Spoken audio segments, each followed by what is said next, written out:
నెల్లూరు జిల్లా కావలి పట్టణంలో అంబేద్కర్ జయంతి ఉత్సవాన్ని జరుపుకునేందుకు ముందుగానే కావలి టౌన్ వైసీపీ 11వ ward incharge Apukuru Rajesh sound system పెట్టుకునేందుకు డీఎస్పీ పర్మిషన్ కోసం అడగ్గా అందుకు ఎలక్షన్ కోడ్ అమలులో ఉందని సౌండ్ సిస్టమ్ కి పర్మిషన్ ఇవ్వడం జరగదని చెప్పారు. కానీ అంబేద్కర్ పార్క్ వద్ద డీజే సౌండ్ సిస్టమ్ తో భయంకరమైన శబ్ద కాలుష్యంతో ఊరేగింపు చేస్తుంటే చూసిన ఎస్ఐ కోడ్ అమలులో ఉంది కదా, సిస్టమ్ పెట్టడానికి వీల్లేదని వాళ్ళతో చెప్పగా ప్రతి ఒక్కరూ ఆవేశంతో మహిళలు పెద్దలు అందరూ డీఎస్పీ ఆఫీస్ దగ్గరకు వచ్చి పెద్ద ఎత్తున ఆందోళన చేపట్టారు. 2 గంటల పాటు ట్రాఫిక్ కు అంతరాయం కలుగజేశారు. మాల మహానాడు నాయకుల జోక్యంతో పరిస్థితి కుదుటపడింది.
జై భీమ్.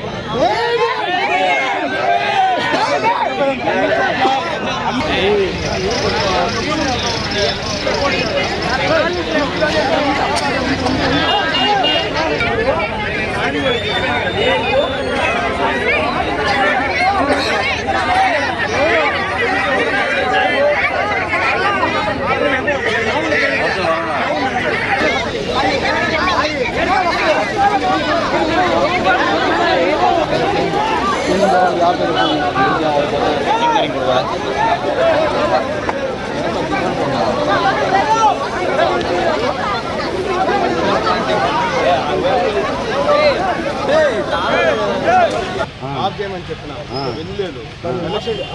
ఎలక్షన్ టైం ఇది, నోటిఫికేషన్ ఉంది. మీకు పర్మిషన్ లేకుండా ప్రొసెషన్ చేయకూడదు. మీకు ప్రొసెషన్ మాత్రమే పర్మిషన్ ఇచ్చాము, డీజేకి పర్మిషన్ ఇవ్వకూడదు. మీకు పర్మిషన్ నేను చెప్పాను. మీతో పాటు ఎస్ఐ వచ్చినాడు. అయినా కానీ ఎస్సీ కాలనీ పబ్లిక్ కొంతమంది రాజేష్ ఆధ్వర్యంలో 11వ వార్డు నుంచి కొంతమంది వచ్చి రోడ్డు మీద రోడ్ బ్లాక్ చేసి ధర్నా చేయడం జరిగింది. దీనికి కారణం ఏంటంటే నిన్న రాజేష్ వాళ్ళు కొంతమంది ఈరోజు అంబేద్కర్ జయంతి సందర్భంగా ర్యాలీకి పర్మిషన్, డీజేకి పర్మిషన్ ఇవ్వాలని కోరారు. మేము ఎలక్షన్ నోటిఫికేషన్ ఉంది కాబట్టి డీజేకి పర్మిషన్ ఇవ్వమని చెప్పాము క్లియర్గా. అయినా సరే దాన్ని రూల్స్ని వైలేట్ చేస్తూ రాజేష్ డీజే పెట్టి టౌన్లో తిరగడం జరిగింది. మా నోటీస్కి వచ్చిన వెంటనే 1 టౌన్ ఎస్ఐ గారు అంబేద్కర్ని పంపించడం జరిగింది. అంబేద్కర్ ఎస్ఐ గారు అక్కడికి వెళ్ళి డీజే స్టాప్ చేయమని చెప్తే దురుసుగా ఎస్ఐ మీద అక్కడ ఉండే వాళ్ళంతా ప్రవర్తించడం జరిగింది. ఆ విషయం అంబేద్కర్ ఎస్ఐ గారు చెప్పిన వెంటనే ఆర్గనైజర్ రాజేష్ని మేము పిలిచాము ఏం జరిగిందని తెలుసుకోవడానికి. రాజేష్ ఇక్కడికి వచ్చి డీజే పెట్టడం తప్పనే ఉద్దేశంతో చెప్తా ఉన్న క్రమంలో అతని అనుచరులు కొంతమంది ఇక్కడికి రావడం జరిగింది. వాళ్ళని వచ్చి ఇక్కడ రోడ్డు మీద కూర్చొని మాకు అగెనెస్ట్గా నినాదాలు చేయడం జరిగింది. వాళ్ళు మేము దురుసుగా వాళ్ళ మీద మేము ప్రవర్తించామని, వాళ్ళని తిట్టామని వాళ్ళు రివర్స్గా పోలీసుల మీద అలిగేషన్స్ రైజ్ చేస్తూ మాట్లాడడం జరిగింది. అది ఎంతమాత్రం కరెక్ట్ కాదు.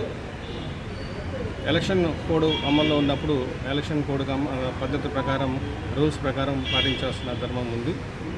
వాళ్ళు దాన్ని వైలేట్ చేస్తూ అతిక్రమించి 30 పోలీస్ యాక్ట్ని అతిక్రమించి పర్మిషన్ లేకుండా ర్యాలీ తీయడం, డీజే పెట్టుకోవడం నేరం కాబట్టి వాళ్ళ మీద చట్టరీత్యా చర్యలు తీసుకోవాలి.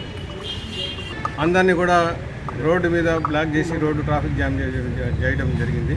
ఆ ట్రాఫిక్ జామ్ చేసిన వాళ్ళందరినీ కూడా వీడియోలు, ఫోటోలు కూడా తీయడం జరిగింది. చట్టరీత్యా వాళ్ళ మీద చర్యలు తీసుకుంటారు.